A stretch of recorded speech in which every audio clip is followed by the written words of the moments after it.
Fourth है वो है स्पीड अप इकोनॉमिक ग्रोथ, यानी बैंकों का नेशनलाइजेशन कर देंगे और बैंकों को नेशनलाइज्ड करने से उसमें कंट्रोलिंग आएगी, कंट्रोलिंग आने से उसका स्ट्रक्चर ठीक होगा, ब्रांचेस बढ़ जाएंगी। तो इससे क्या होगा कि जो स्पीड है इकोनॉमी की वो बढ़ जाएगी, इकोनॉमिकल ग्रोथ कंट्री की बढ़ने लगेगी और तेज होने लगेगी, ज़्यादा से ज़्यादा बैंक अकाउंट्स ओपन होंगे, लोग बहुत सारा पैसा सेविंग करेंगे और सेव करने के बाद बहुत सारा पैसा लोगों को लैंडिंग होगा, उनको मिलेगा।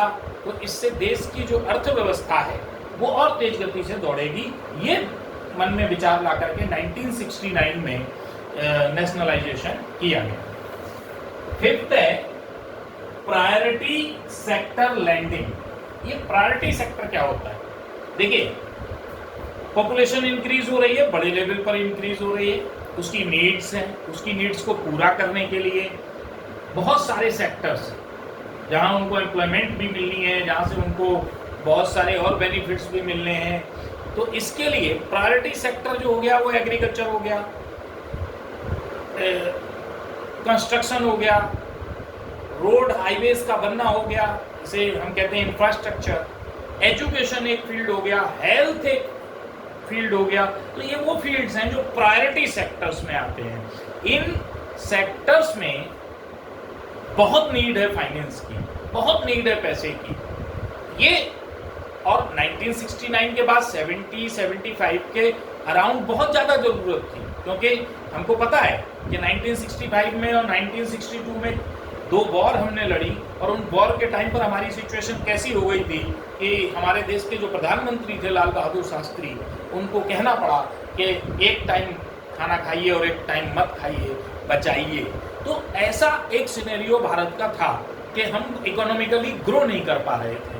तो इकोनॉमिकली ग्रो करने के लिए हमने नेशनलाइजेशन को अडॉप्ट किया, बैंकों के नेशनलाइजेशन को, और प्रायोरिटी जो रखी वो इन्हीं सेक्टर्स को रखी कि इनको पैसा अवेलेबल होगा, इनको पैसा मिलेगा, तो धीरे धीरे रोजगार भी बढ़ेगा इस देश में, काम भी बढ़ेगा इस देश में और डेवलपमेंट की तरफ हमारा देश आगे बढ़ेगा। ये वो दौर था जब टेक्नोलॉजी बहुत ज़्यादा नहीं जुड़ी थी। जैसे 88-89 के बाद कंप्यूटर्स इंडिया में आए, उसके बाद टेक्नोलॉजी ऐड ऑन हुई, बहुत सारी चीज़ें आई, मोबाइल क्रांति है बाद में सन 2000 में, उसके बाद अब आते आते 2026 तक बहुत कुछ बदल गया है। 1969, 70 और 75 के अराउंड बिल्कुल ऐसा नहीं था। तब हम ग्रो कर रहे थे कि कैसे भी हम एक इकोनॉमिकल चेंज अपने कंट्री में ला पाए, और इसके लिए हमने नेशनलाइजेशन किया बैंक्स। नेक्स्ट है डेवलपिंग बैंकिंग हैबिट्स। ये पॉइंट बहुत अच्छा है, डेवलपिंग बैंकिंग हैबिट्स। भारत के लोग भोले वाले 1947 में आज़ाद हुए और ऐसे समय पर जो हमारे यहाँ लिटरेसी रेट था वो बहुत कम था, अधिकांश लोग पढ़े लिखे नहीं थे और अंग्रेजों ने हमको रखा भी वैसा ही था कि बहुत ज़्यादा पढ़ाई लिखाई पे ध्यान भी नहीं दिया। तो इलिटरेट लोग ज़्यादा थे, पढ़े लिखे लोग कम थे, तो लोगों में अवेयरनेस भी नहीं थी बैंकिंग को लेकर के कि बैंक्स जो है वो किस तरीके से काम करती है। दूसरा, लोगों के पास पैसा कम था और जितना था वो अपने यहाँ, बिल्कुल ठेठ भाषा में कहूँ तो मटकी में रख के या लोटे में रख के या दीवारों में, आलों में या उसमें रखने का काम करते थे, जमीन के अंदर दबा देते थे, और लेकिन बैंक तक नहीं ले जाते थे कि बैंक में जमा कर दें तो उससे कुछ और दूसरे काम भी हो सके। लोगों की आदत ही नहीं थी, लोग डरते थे कि बैंकों में ले जाएंगे तो बैंक लेके भाग जाएगी। आज भी डरते हैं। आज के प्रेजेंट सिनेरियो में क्या है, लोग डरते हैं लेकिन जमा करते हैं, जमा करने के बावजूद डर बना रहता है। और ऐसा इसलिए भी होता है कि बहुत सारे तरीके के हमारे यहाँ घोटाले होते रहते हैं करप्शन के थ्रू। जैसे सत्यम बैंक का एक कई बैंकों का, यस बैंक का या इस तरीके की बैंकों का कहीं ना कहीं उदाहरण आता ही रहता है कि किस तरीके से लोगों के सामने प्रॉब्लम्स आई। तो भय था, आदत नहीं थी लोगों की बैंकिंग सेक्टर में जाकर के अपने पैसे को रखने की। तो धीरे धीरे लोगों में आदत डाली। आदत कैसे डाली? लोगों को ब्याज के आप एफडी कराइए, आप आरडी खोलिए, तो आपको ब्याज मिलेगा। डाकखाने के जरिए लोगों की आदत डाली और इस तरीके की चीज़ें करके धीरे धीरे इंडिया में बैंकिंग के तरफ लोगों को लेकर के आया गया और नेशनलाइजेशन ने इसमें बहुत बड़ा रोल प्ले किया, क्योंकि लोगों को भरोसा तब हुआ कि उनके बगल में बैंक हो गई। जब उनके बगल में बैंक हो गई, उनके इलाके में बैंक हो गई, तो उन्हें लगा कि ठीक है, अब मैं सेफ हूँ और अब मेरा पैसा भी सेफ है। तो इस नेशनलाइजेशन का एक फायदा ये भी हुआ कि जो बैंकिंग हैबिट है वो लोगों में डेवलप हुई। एग्रीकल्चर है, बहुत बड़ा पर्पस था देश की खेती को उन्नत बनाने के लिए।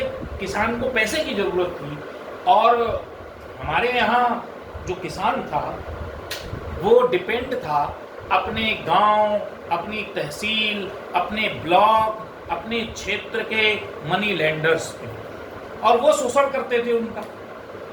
तो वो पैसा देते थे और कई चीज़ों की समस्याएं उनके सामने आती थी कि ब्याज पर ब्याज, ब्याज पर ब्याज, ब्याज पर ब्याज, और वो चुका नहीं पाते थे तो उनकी ज़मीनें हड़प ली जाती थी। इससे किसान परेशान होता था, आत्महत्या करता था और इसी वजह से बहुत सारे लोगों ने खेती करना छोड़ा और नौकरियों की तरफ भागे। तो सरकार की चिंता का विषय बन गया कि भैया ये सब अगर भाग करके नौकरी की तरफ भागेंगे तो कब तक नौकरियां हम देते रहेंगे। इसलिए लोगों को एग्रीकल्चर सेक्टर में रोके रखना बहुत जरूरी था। इसके लिए भी सरकार ने इसका नेशनलाइजेशन किया, किसानों के को लोन दिया, किसानों को ऋण दिया खेती करने के लिए, उनके बीज खरीदने के लिए, उनके फर्टिलाइजर्स खरीदने के लिए, उनकी सिंचाई की व्यवस्था के लिए और उनके ट्यूबवेल्स वगैरह के लिए।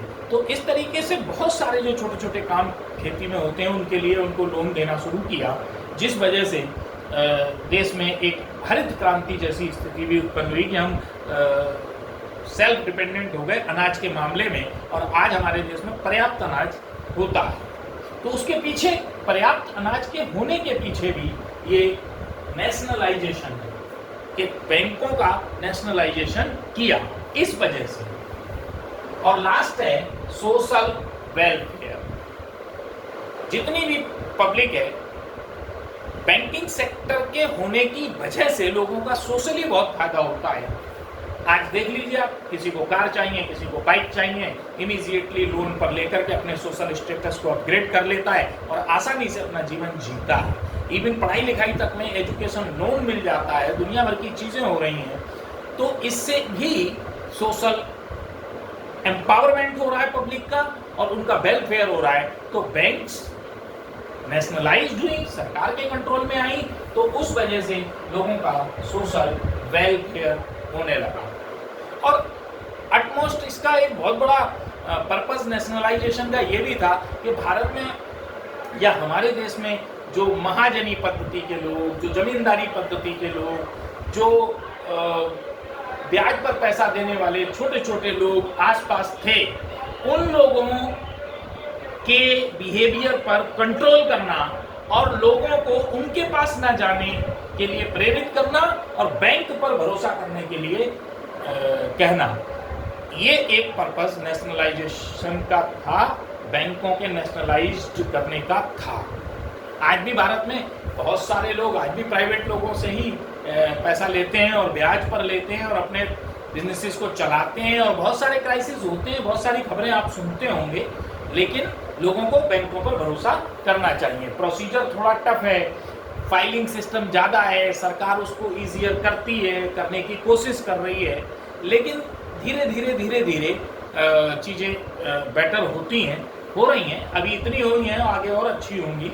और भारत में तो बहुत बड़ी समस्याएं करप्शन की वजह से भी डेवलप होती हैं, तो वो भी एक कारण रहता है। लेकिन ठीक है, नेशनलाइजेशन की वजह से फ़ायदा हुआ है, ये निश्चित। अब बैंकिंग सेक्टर में एक हो गया आरबीआई, जो पूरी तरीके से सरकारी बैंक है। अब हो गए कमर्शियल बैंक्स, जो कि 1969 में नेशनलाइज्ड कन्वर्ट हुए और बाद में कमर्शियल बैंक्स कहलाए। एक होते हैं प्राइवेट सेक्टर बैंक्स, जो पूरी तरीके से प्राइवेट है, आज भी है, लेकिन वो उस तरह के प्राइवेट नहीं है जैसे कि 1969 से पहले थे। आज की जो प्राइवेट बैंक्स हैं वो टोटली आरबीआई के under controlled private private banks हैं और इनका फॉर्मेशन कंपनीज एक्ट के तहत होता है, यानी ये कंपनियों की तरह काम करती हैं इंडिया में। इनका रजिस्ट्रेशन कंपनी की तरह होता है और कंपनी की तरह रजिस्ट्रेशन के बाद ये बैंकिंग एक्टिविटीज को परफॉर्म करती हैं, just like axis bank, HDFC, city union bank, yes bank, ICICI, south Indian bank, ये कुछ प्राइवेट बैंकों के नाम हैं। इस तरीके की जो बैंकें हैं ये कंपनीज की तरह रजिस्टर होती हैं, RBI के कंट्रोल में होती हैं और पूरे तरीके से पब्लिक के बीच एक नॉर्मल बैंक की तरह काम करती हैं। तो ये बैंकें प्राइवेट सेक्टर बैंक्स कहलाती हैं। इनका भी एक बड़ा रोल है हमारे यहाँ इकोनॉमी को ग्रो करने में। कई बार ऐसी बैंकें प्रॉब्लम में भी क्रिएट कर देती हैं, इसीलिए इनके साथ अवेयर्ड होकर के ही काम करने की जरूरत है। अगली आती है नॉन शेड्यूल्ड बैंक्स। ऐसी बैंकें जो कमर्शियल बैंक्स की तरह नहीं है, प्राइवेट बैंक्स की तरह नहीं है, लेकिन फिर भी समाज में काम कर रही हैं अलग अलग कानूनों के हिसाब से बनने के बाद, जैसे cooperative bank, rural bank, state cooperative banks, ये भी एक टाइप है बैंक्स का। कोऑपरेटिव बैंक का मतलब हो गया किसानों का अपना कोऑपरेशन से कुछ किसान आपस में मिल गए, उन्होंने अपना थोड़ा थोड़ा पैसा जमा किया, 200-500 किसानों ने मिलकर एक बैंक बना ली। अब जिसको जरूरत है वो अपनी जरूरत को वहां से पैसा लेके पूरा कर लेता है, जिस पे ज्यादा है वो वहां जमा कर देता है। तो इस तरीके का कोऑपरेशन सिस्टम से, कोऑपरेटिव सोसाइटीज एक्ट के तहत 1912 के तहत इस तरीके की चीजों को क्रिएट करके एक कोऑपरेटिव बैंक बना करके और आपस में लोग काम चलाते हैं। ये भी अलाउड है, RBI से अलाउड है इंडिया में, और भारत में तो बहुत सारी कोऑपरेटिव बैंकें हैं, ग्रामीण बैंकें हैं, रूरल बैंकें हैं, ये सभी इसी पैटर्न पर काम करती हैं और इसी तरह हमारे देश में इनका काम चलता है। प्राइवेट प्लेयर्स और फॉरेन बैंक्स, ये दो पॉइंट और महत्वपूर्ण। हमारे यहाँ कुछ विदेशी बैंकें भी आकर के अपना बिजनेस करती हैं, और वो कैसे आती हैं? वो RBI से परमिशन लेकर के हमारे यहाँ आती हैं और किसी न किसी कंपनी के साथ कोलैबोरेशन करके आती हैं और फिर वो इंडिया में काम करती हैं। जैसे अबू धाबी कमर्शियल बैंक, ये इंडिया में काम कर रही है। अमेरिकन एक्सप्रेस, ये इंडिया में काम कर रही है।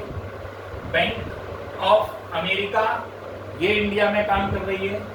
HSBC लिमिटेड, ये इंडिया में काम कर रही है। इसी तरीके से और बहुत सारी बैंकें जो इंडिया में विदेशी बैंकें हैं और वो भारत में काम कर रही हैं, ठीक उसी तरीके से जैसे भारत की SBI दुनिया में जाके काम कर रही है। तो इस तरीके का ग्लोबल सिनेरियो में चलता है, क्योंकि हम लोग WTO के तहत आते हैं तो फिर इस तरीके से गतिविधियों को रोक नहीं सकते, लेकिन कंट्रोल्ड वे में ला सकते हैं। तो विदेशी बैंकें भी भारत में काम कर रही हैं। इसी तरीके से प्राइवेट प्लेयर्स, प्राइवेट प्लेयर का मतलब हुआ कुछ कंपनियां जो डिपॉजिटरी का काम करती हैं, पैसा अपने यहाँ डिपॉजिट करती हैं। इसी तरीके से आपने सुना होगा UTI जैसी संस्था, LIC भी कुछ हद तक पैसे को डिपॉजिट की तरह ही काम करती है और बैंकिंग सिस्टम से मिलता जुलता उसका नेचर है, काम है। और बहुत सारे छोटे छोटे व्यापारी, छोटे छोटे लोग बैंकों के लाइसेंसों को ले लेके अपने यहाँ काम कर रहे हैं और वो बैंकों की तरह का ही एक सिस्टम चलाते हैं, जिससे कि वो लोगों को लोन देने का काम, लोगों के पैसे को रखने का काम करते हैं और ये RBI की परमिशन से अपने देश में होता है। तो पूरा भारत में जो बैंकिंग सिस्टम है वो इस तरीके से government bank RBI, commercial banks जो के नेशनलाइज्ड बैंक्स भी कहलाती हैं, फिर प्राइवेट सेक्टर बैंक्स, फिर नॉन शेड्यूल्ड बैंक्स, फिर फॉरेन बैंक्स, इसके अलावा प्राइवेट प्लेयर्स वाले स्टाइल में जो काम करती हैं वो बैंकें। और आजकल हमारा एक डिपार्टमेंट गवर्नमेंट का है जिसे हम पोस्ट ऑफिस कहते हैं, वो भी बैंकिंग का काम करता है, लोगों के पैसे को जमा करता है, उनकी FDs कराता है, उनकी RDs करता है और सुकन्या जैसी योजना वहाँ चलती हैं और वो पैसे को डिपॉजिट करते हैं। उस पैसे को भी सरकार लैंड करने में यूज करती है। तो इस तरीके से पोस्ट ऑफिस का भी काम ओवरऑल इसमें रहता है। ये जो पूरा सिस्टम है बैंकिंग का, इसको RBI, reserve bank of India के अंडर कंट्रोल किया जाता है। हम जानते हैं आरबीआई सीधे पब्लिक डीलिंग नहीं करती, आरबीआई इनसे डीलिंग करती है। ये सारे बैंक्स अपनी डिपॉजिट के लिए अकाउंट आरबीआई में खोलते हैं, वहां डिपॉजिट करते हैं और वहां से पैसा लेते हैं। लोन लेना है तो आरबीआई से ले लेते हैं, जो गवर्नमेंट हेल्प करती है। ये आरबीआई में ओपन करते हैं और इनमें पब्लिक डीलिंग करती है, यानी पब्लिक अपना अकाउंट यहां खोल सकती है, डायरेक्ट आरबीआई में कोई अकाउंट पब्लिक ओपन नहीं कर सकती। पब्लिक को अगर ओपन करना है तो इतने टाइप की ये जो मैंने अभी बताई, इस पूरे बैंकिंग सिस्टम में जाकर के अपनी डीलिंग करनी होगी, अपने अकाउंट्स ओपन करने होंगे, अपने बिजनेसेस के लिए वहां से लोन ले सकते हैं, अपने एक्सेस मनी को वहां डिपॉजिट कर सकते हैं, ये रहेगा। लेकिन आरबीआई इस पूरे सिस्टम को कंट्रोल करेगी और आरबीआई रिपोर्ट करती है फाइनेंस मिनिस्ट्री और भारत सरकार को। तो इस तरीके से देखें तो भारत सरकार के एक सिस्टम में ये पूरा बैंकिंग सिस्टम हमारे देश का चलता है और रन करता है। और हमारा देश धीरे धीरे जो एडवांस इकोनॉमी में हो रहा है, आगे बढ़ रहा है और प्रगति कर रहा है, उसके पीछे ये पूरा जो बैंकिंग सिस्टम है, जो पूरा स्ट्रक्चर बैंकिंग का है, वो है। तो ये आज बहुत बड़े लेवल पर एडवांस हो चुका है। लगभग 80 करोड़ 90 करोड़ से ज़्यादा लोगों के अकाउंट भारत में ओपन हो चुके हैं। उन अकाउंटों में ट्रांजैक्शंस भी होते हैं। तो इस तरीके की चीज़ें होने से इकोनॉमी बहुत बड़े लेवल पर रन करती है। थैंक्स।